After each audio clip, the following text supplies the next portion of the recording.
Hello guys, welcome back to my channel. ಇವತ್ತು ಈ ಥರ ಸಿಂಪಲಾಗಿರೋ ಇಯರಿಂಗ್ಸ್ನ ಮಾಡೋಣ. ಟ್ರೆಂಡಿಯಾಗಿದೆ, ಚೆನ್ನಾಗಿ ಕಾಣಿಸುತ್ತೆ. ಫಸ್ಟು ಹೆಡ್ ಪಿನ್ ಮತ್ತು ಅದಕ್ಕೆ ಒಂದು ಚಿಕ್ಕ ಸಿಲ್ವರ್ ಬೀಡ್ ಮತ್ತು ಒಂದು ಗ್ಲಾಸ್ ಬೀಡನ್ನ ತೊಗೊಂಡು ಹಾಕ್ತಾಯಿದ್ದೀವಿ. ಇನ್ನೊಂದು ಚಿಕ್ಕ ಬೀಡ್ ಹಾಕಿ ಕ್ಲೋಸ್ ಮಾಡಬೇಕು. ಅದು ಲೂಪ್ ಕ್ರಿಯೇಟ್ ಮಾಡ್ಕೋಬೇಕು. ಇದೇ ಥರ ಐ ಪಿನ್ ಇರೋದಕ್ಕೂ ಸೇಮ್ ಅದೇ ಥರ ಮಾಡ್ಕೋಬೇಕು. 2 ಲೇಯರ್ಸಲ್ಲಿ ಬರುತ್ತೆ.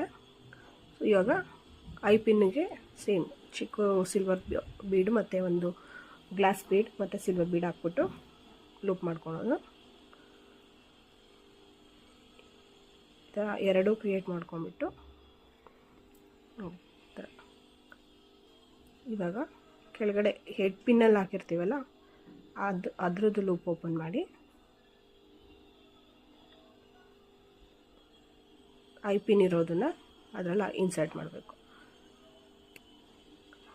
ಅದಾದಮೇಲೆ ಇಯರಿಂಗ್ ಹೋಗಿರುತ್ತೆ, ಅದನ್ನ ತಗೊಂಡು ಇದರಲ್ಲಿ ಇವಾಗ ಆ ಬೀಡನ್ನ ಸೇರಿಸ್ಬೇಕು. ರೆಡಿ ಮಾಡಿ ಇಟ್ಕೊಂಡಿರೋ ಬೀಡ್ಸ್ನ ಅದರಲ್ಲಿ ಸೇರಿಸ್ಕೊಳ್ಳಿ. ಅಷ್ಟೇ, ಲಾಕ್ ಮಾಡಿದ್ರೆ ಇಯರಿಂಗ್ಸ್ ರೆಡಿ ಆಗುತ್ತೆ. ಈ ವಿಡಿಯೋ ಹೇಗೆ ಅನಿಸ್ತು ಅಂತ ಕಮೆಂಟ್ ಮಾಡಿ. ಹಾಗೆ ಲೈಕ್, ಶೇರ್, ಸಬ್ಸ್ಕ್ರೈಬ್ ಮಾಡ್ಕೊಳ್ಳಿ. Thank you for watching.